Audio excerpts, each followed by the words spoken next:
You have the power to create meaning in your life rather than passively look for it. So for me, I create the meaning. When they're with their family, they're thinking about their business life. They're never present in the moment. Present people make the biggest impact, number one. Present people make the biggest impact. Present people also are their max out level of performance when they're in that moment. And if you rest a little, you can do 15, rest a little, you can do 15, rest a little, you can do 20. How did you get from 5 to 20? It's a miracle. Did you know you can keep doing that? Do a little more, rest a little, do a little more, rest a little, and finally get up to 50 push-ups? Is it possible to get up to 50 push-ups? I know these are real issues and you're wrestling through life, man, and you're trying to figure out up and down and left and right. And where am I going? I'm telling you guys, you're in a place right now. On this day in this month, in this school that I'm talking to you, that you can realize something. This is your moment to change. This is your moment to realize. You don't have to do or be what anybody else thinks that you want or anybody else expects you to be. You can be you, and you can become what you want to become. So those dreams and goals that some of you have that may seem larger than life could. And meaning to me is, do I know more about the world today than I did yesterday? That enhances meaning for me. By whatever powers I have available to me, have I lessened the suffering of others? Or the corollary to that would be, have I enhanced the life of others? And I don't mean, have I devoted the whole day to doing that?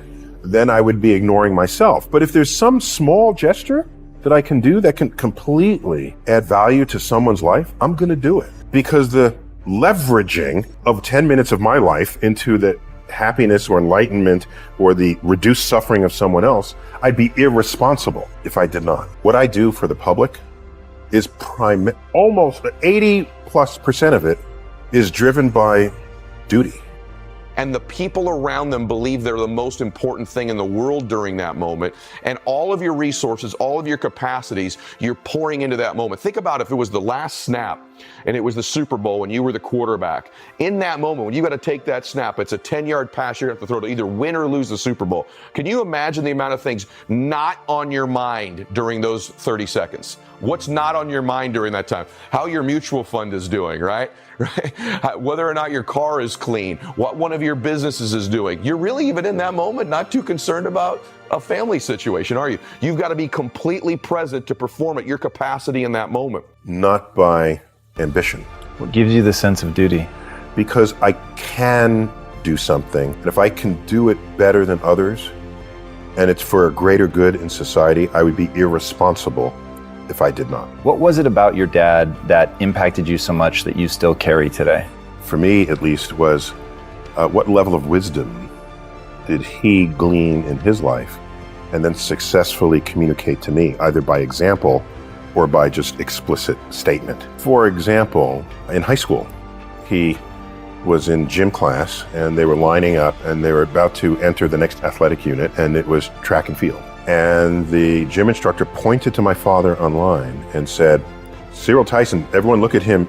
He does not have the body type. Here's what I would tell you.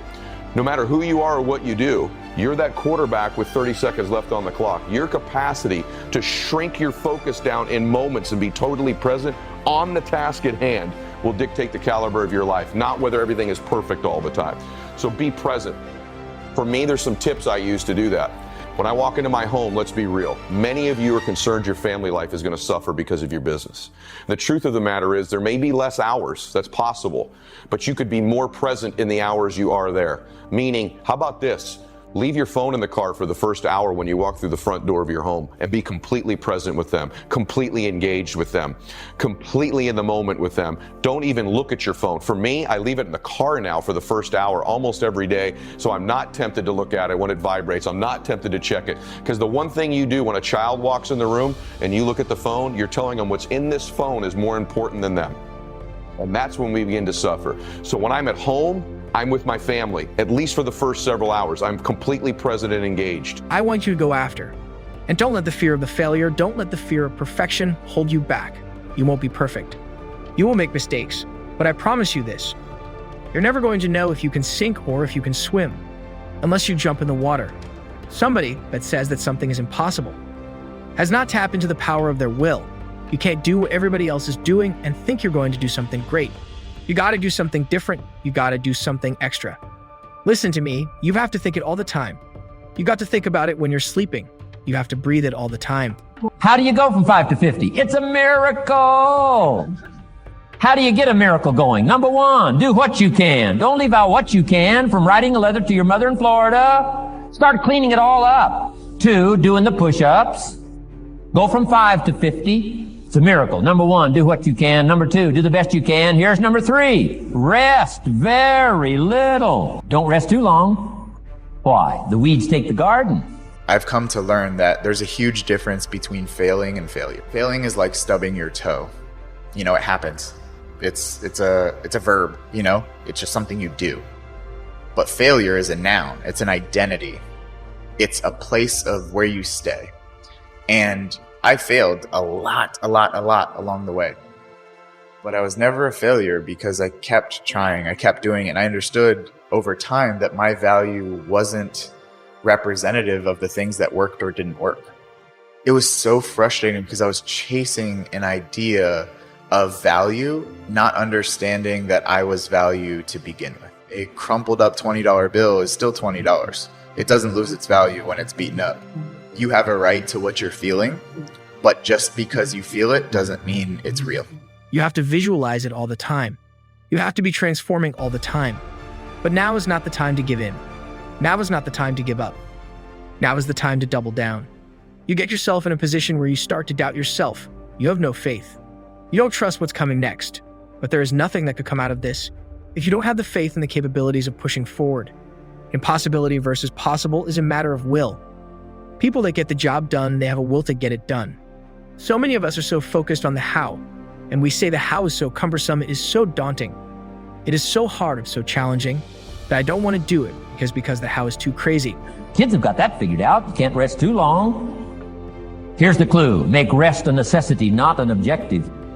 The objective of life is not to rest. The objective of life is to act. Think of more disciplines. Think of more ways and means in which to use your own wisdom and your own philosophy, and use your own attitude, your own faith, your own courage, your own commitment, your own desires, your own excitement. Invest it in discipline so that it's not wasted. Smallest of discipline. Thereby transform your life. It is so important to understand this. If you want to influence and help people, here's the key. Success is a doing. You've got to actually do it. Activity is high priority in the life process to try to get maximum benefit out of what we have available. Activity. Now, here's an important question. What is your philosophy about activity? I'm going to acknowledge that I don't like this, but I'm also going to acknowledge that I don't want to stay in this feeling, because if I already have to go through this diabetes, I already have to go through being different, I already have to go through feeling like a monster, I don't have to beat myself up in my own head. If you get a flat tire on the side of the road, you don't set your car on fire, you deal with the flat tire. But that's what I felt like I was doing, and a lot of people do. A lot of people set the car on fire. Instead of addressing the main issue, they build upon it and make it worse.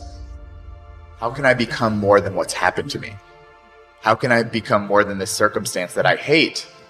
But how can I not let that hate towards a circumstance I can't control me? You know, sometimes we get addicted to this, like, making everything beautiful, making everything like amazing. And sometimes we have to be real.